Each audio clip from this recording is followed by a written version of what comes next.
किसान भाइयों नमस्कार। जो भी किसान भाई बैंगन की खेती करते हैं, उनके बैंगन की फसल में एक कीट की समस्या सबसे ज़्यादा होती है, जिसे हम कहते हैं तना छेदक और फल छेदक। तना छेदक को अंग्रेजी में स्टेम बोरर कहते हैं और फल छेदक को फ्रूट बोरर कहते हैं। तना छेदक और फल छेदक में लगने वाले दोनों कीट एक ही होते हैं। यह एक प्रकार का लार्वा होता है जो तने में घुसकर छेद करता है तो उसे तना छेदक कहते हैं, और जब यही कीट फल को छेद करता है तो उसे हम फल छेदक कहते हैं। तो यह दोनों कीट एक ही होते हैं, लेकिन प्लांट में जब अलग-अलग पार्ट को अटैक करता है तो हम उसे अलग-अलग नाम दे देते हैं। जब यह बैंगन के तने में घुसकर खाने लगती है तो आप देखेंगे कि आपके बैंगन की जो नई शूट्स होती हैं वो मुरझा जाती हैं। जब यह बैंगन की शूट्स की ओर ध्यान से देखेंगे तो आपको एक छेद दिखाई देगा। यदि आप उसको तोड़कर देखते हैं तो उसमें एक सुंडी दिखाई देगी।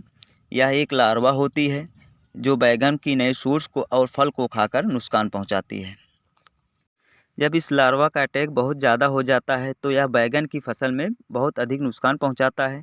इससे बैंगन की ग्रोथ रुक जाती है और फूल फल नहीं आ पाते हैं, और यह फल में घुसकर खाता रहता है, जिससे बैंगन के प्रोडक्शन में कमी हो जाती है।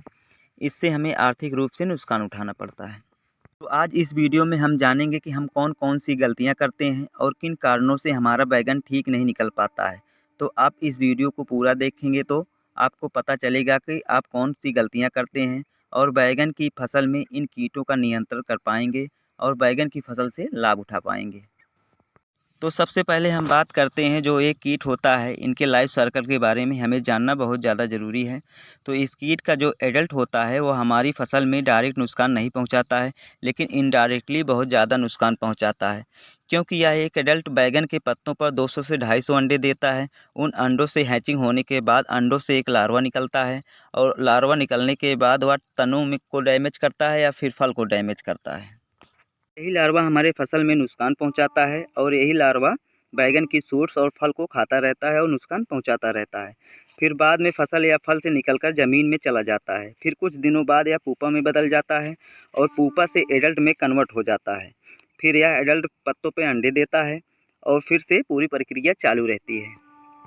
तो फिर हम इससे बचने के तरीकों को जान लेते हैं। अगर इस कीट का प्रकोप आपकी फसल में है तो इस कीट से आप अपनी फसल को कैसे बचाव करेंगे।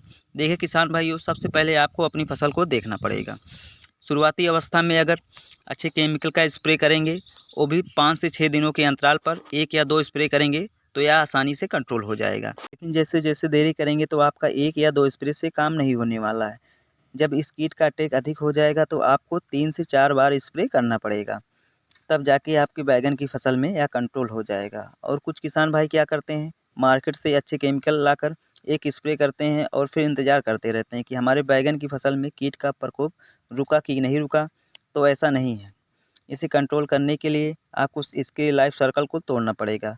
लाइफ सर्कल तोड़ने के लिए आपको मार्केट से अच्छे केमिकल का चुनाव करना पड़ेगा, और उसके बाद फिर 5 से 6 दिनों के अंतराल पर 3 से 4 बार स्प्रे करना पड़ेगा, तब जाके इस कीट से आप छुटकारा पा पाएंगे। स्प्रे करने से पहले कुछ किसान भाई यह गलती करते हैं, जो बैंगन का फल कीड़ा युक्त यानी खराब रहता है उसे तोड़ते समय बैंगन के खेत में फेंक देते हैं, जिससे उस बैंगन में जो कीट रहता है वह फल को खाता रहता है, और कुछ समय बाद वह ज़मीन में चला जाता है।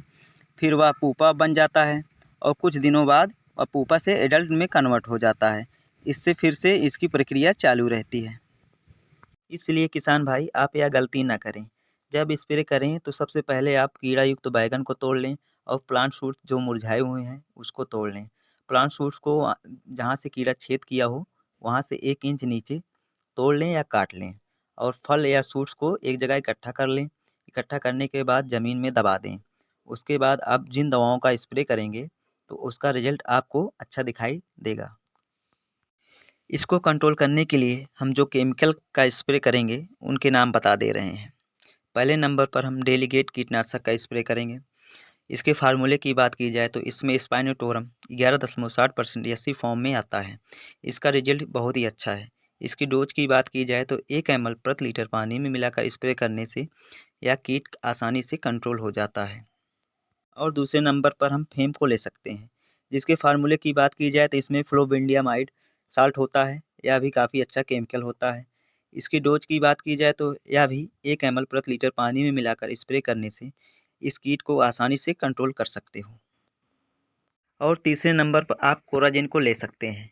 इसके फार्मूले की बात की जाए तो इसमें क्लोरोएंट्रा नीलीप्रोल 18.5 एससी फॉर्म में होती है, जो यह काफ़ी अच्छा केमिकल होता है।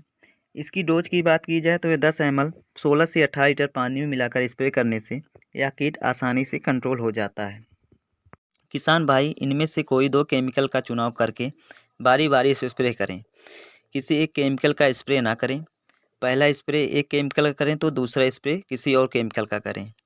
इससे आपकी बैगन में फल छेदक की समस्या और तना छेदक की समस्या दूर हो जाएगी। किसान भाइयों, आपको यह वीडियो अच्छा लगा हो तो वीडियो को लाइक करें, और जो किसान भाई नए आए हैं इस चैनल पे, वीडियो को सब्सक्राइब कर लें और बेल आइकन को प्रेस करें, जिससे खेती संबंधी जो भी जानकारी दूँ आप तक पहुँच सके।